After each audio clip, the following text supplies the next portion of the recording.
Picture yourself deep in the woods, far from the noise of the world. It's just you, nature, and the calming silence that only the wilderness can offer. You're alone, yet somehow it feels like something is watching you. The wind whispers, the trees groan, and suddenly you hear footsteps.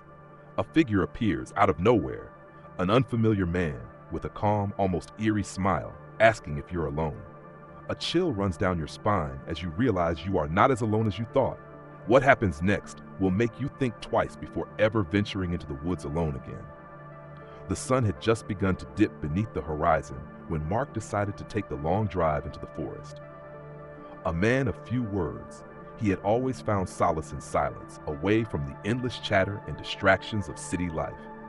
The constant buzz of notifications, the rush of traffic, and the overwhelming weight of responsibilities had been wearing him down.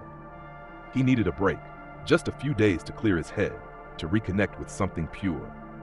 The deep, untouched woods promised exactly that, a rare, uninterrupted peace that only nature could offer.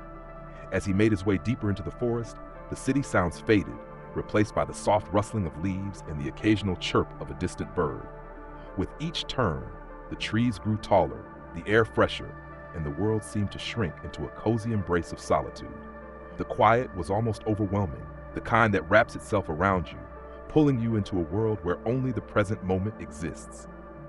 Mark could hear every breeze, every crunch of a twig underfoot, and every distant call of a bird, each sound echoing through the vast, empty space.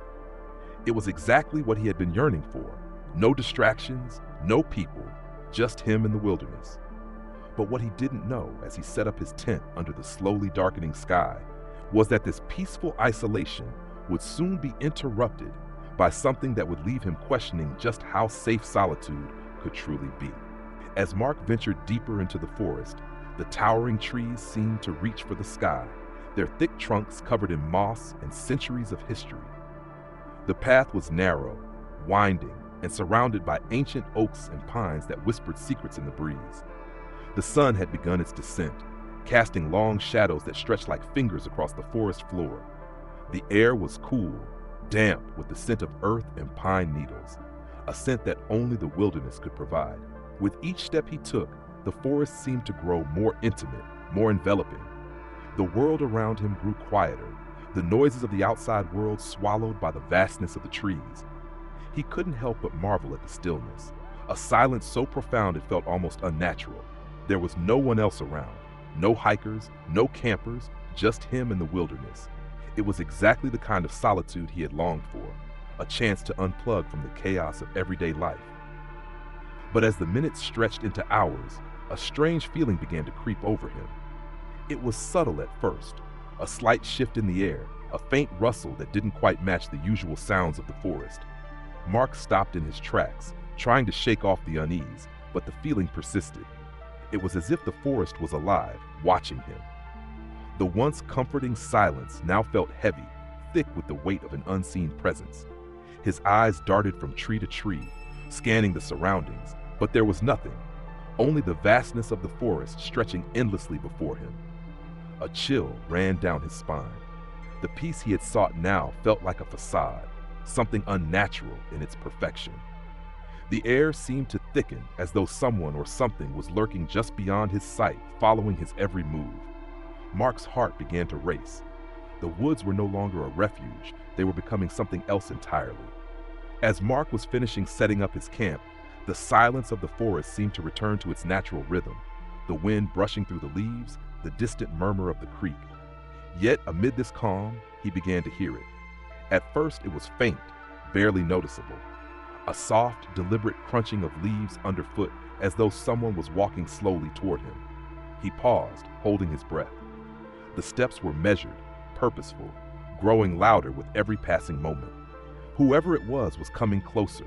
The sound was unmistakable now, slow, steady footfalls, each one crisp and clear in the otherwise quiet forest. Mark's heart began to race as he instinctively looked toward the tree line, but saw nothing. The footsteps grew nearer, circling the clearing in which he had set up camp, and Mark's skin prickled with unease. His thoughts raced, but none of them made sense. Who could be out here this deep in the woods? It didn't make sense. Suddenly, from the shadows of the trees, a figure emerged. He was tall, his silhouette partially obscured by the dense foliage. But there was no mistaking his presence. The man was dressed simply, worn flannel shirt, muddy boots, and carried himself with an eerie calm. His face was partially hidden beneath the brim of a weathered hat, but his cold, piercing eyes locked onto Mark as if they had been waiting for him. Without warning, the stranger spoke, his voice smooth and casual, as if they had met in the grocery store rather than in the depths of a forest. "You out here alone?" His words hung in the air, unsettling in their simplicity. Mark froze. His mind screamed at him to respond, but his mouth went dry. He could feel the blood rush to his face as he quickly stammered, No. My friend's just up the trail. He'll be back soon." The lie felt like a strange weight in his chest, but the man's gaze didn't waver. Mark's stomach twisted in knots, and his heart pounded harder as the stranger simply nodded, his expression unreadable. The man didn't move for what felt like an eternity. Mark forced himself to act normal, trying to hide the sheer panic building within him. The stranger's eyes scanned his camp, then back to him, before he finally spoke again, almost as if it was a passing thought. "Forest can get lonely at night." And then, without another word, he turned and disappeared into the shadows, leaving Mark standing there, heart racing, unable to shake the feeling that he was still being watched. The man stood there, unnervingly still, his gaze fixed on Mark, as if he were evaluating something beyond the camp, something hidden beneath the surface. Mark's heart hammered in his chest as the stranger's cold eyes scanned every inch of his camp, from the scattered gear to the tent, and then to Mark himself. There was a certain intensity in the man's stare, something that made Mark feel like he was being dissected, judged. It was as if the man was assessing his every move, weighing whether or not Mark was telling the truth. Mark's mind raced, trying to hold on to his composure. He forced himself to speak, to act like everything was fine. He couldn't let this man see how nervous he was, but the words that came out of his mouth felt foreign, unnatural. My friend's just up the trail. He'll be back soon," Mark stammered, the lie tasting bitter in his mouth. It was a reflex, the first thing that came to his mind, and it wasn't even convincing to himself. Yet somehow, the man didn't react immediately. He simply tilted his head slightly, eyes still locked on Mark, as if trying to gauge the truth behind his words. The silence that followed was suffocating. Mark could feel his pulse thudding in his ears, his hands clammy. The stranger, however, didn't seem to notice. He didn't seem worried or anxious at all. In fact, he just stood there, a faint smile playing at the corners of his lips, as if this was all just a casual encounter. Then, almost too casually, he spoke again, the words slipping from his lips with an eerie calmness. "Forests can be lonely at night." With that, he turned and walked away, disappearing into the thick trees as quietly as he had come. Mark was left standing there, his body frozen in place, his mind spinning. The man's words echoed in his mind like a haunting warning, and the unsettling calm in his demeanor only added to the dread that was slowly creeping into Mark's thoughts. There was something deeply wrong about the whole encounter, something Mark couldn't quite put his finger on, but he could feel it deep in his gut. The night had only just begun, and Mark couldn't shake the feeling that he was no longer alone in the woods. As night fully embraced the forest, the air grew colder, and the once calming sounds of nature were replaced by an oppressive stillness. Mark lay in his tent, his body exhausted from the hike, but sleep was far from his mind. Despite the warmth of his sleeping bag, a chill ran through him. He couldn't shake the sensation that something was wrong. The quiet was too deep, too complete, and every rustle, every whisper of the wind seemed to carry a hidden meaning. He tried to tell himself it was just the isolation, that he was simply adjusting to being alone in the wilderness. But no matter how hard he tried to relax, the feeling of being watched lingered like a shadow. His breath quickened, and his eyes darted around the dark interior of the tent, as if expecting something to appear in the corners of his vision.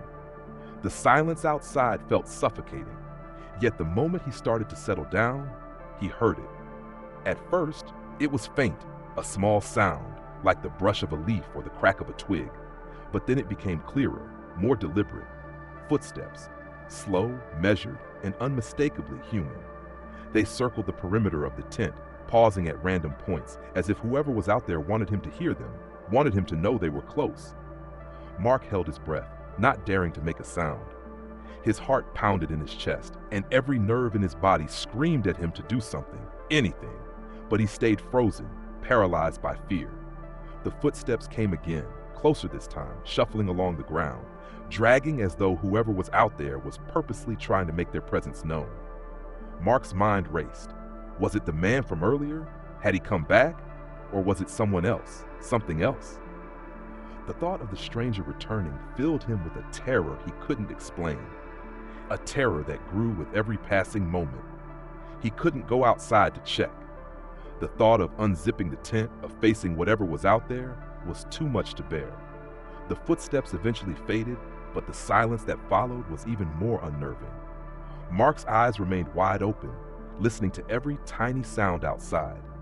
The air was thick with tension, and even as he fought to stay calm, he knew one thing for certain. He wasn't alone, and whatever was out there was still watching him. The first light of dawn filtered through the trees, casting a pale glow across the forest floor. Mark awoke with a start, his body stiff from a restless night, his mind still reeling from the events that had unfolded. For a moment, he lay there, listening to the gentle rustling of leaves outside the tent, unsure if he had imagined everything that had happened. Had the footsteps been real? Was the strange man just a figment of his overactive imagination? He had hoped that the morning would bring clarity, but as he unzipped the tent and stepped into the cold morning air, that hope quickly faded. Outside, the forest seemed eerily calm, the air crisp and fresh, a stark contrast to the tension of the night before. Mark scanned the area, his heart still pounding in his chest, but there was no sign of the man. No footprints, no evidence of anyone having been there. It was as if the stranger had never existed at all. The woods appeared untouched, undisturbed by the events of the previous night. He exhaled a breath he didn't realize he had been holding, convinced for a fleeting moment that maybe it was all just a bad dream. But as he turned to gather his things and pack up, something caught his eye. Near the edge of his campsite, just a few feet from the tent, a small object lay on the ground. Mark walked closer, his pulse quickening. It was a dark, weathered rock, but it was the strange carving etched into its surface that made his blood run cold. The markings were unfamiliar, almost ritualistic, as if someone had deliberately left it behind. He bent down, his fingers brushing against it, and then quickly recoiled. A deep unease settled in his stomach. No one else had been around. He was sure of it, but somehow the evidence of a presence was unmistakable. A wave of paranoia surged through him. The overwhelming feeling that he was still being watched, still not alone, came rushing back with full force.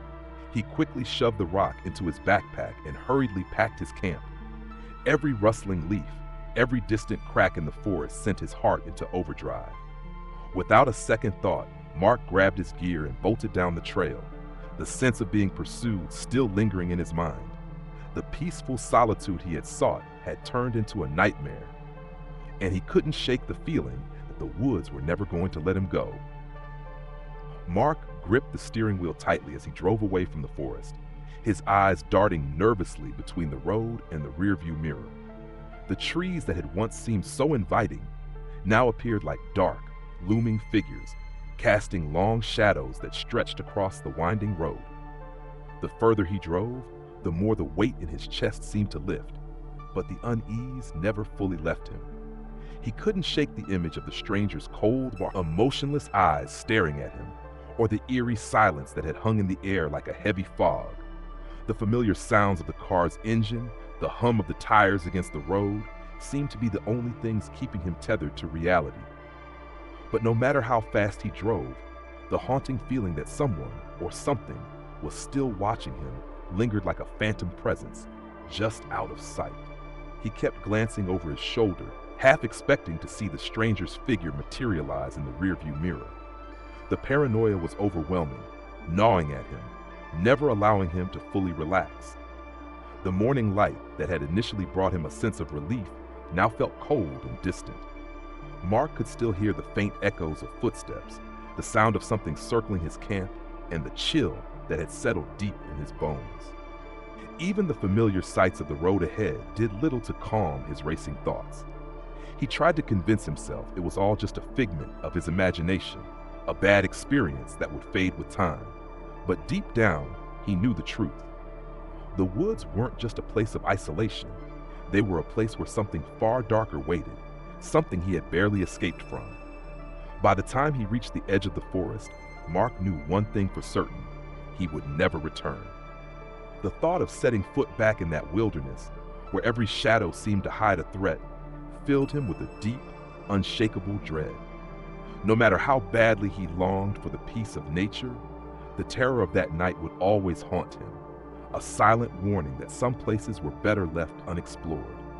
The forest had claimed its mark on him, and the memory would stay with him forever. Thank you all for taking the time to listen to today's ghost story. See you in the next, even more thrilling stories. If possible, please leave a like and subscribe to the channel to support me in creating more ghost stories for you. Thank you so much. Goodbye, and see you again.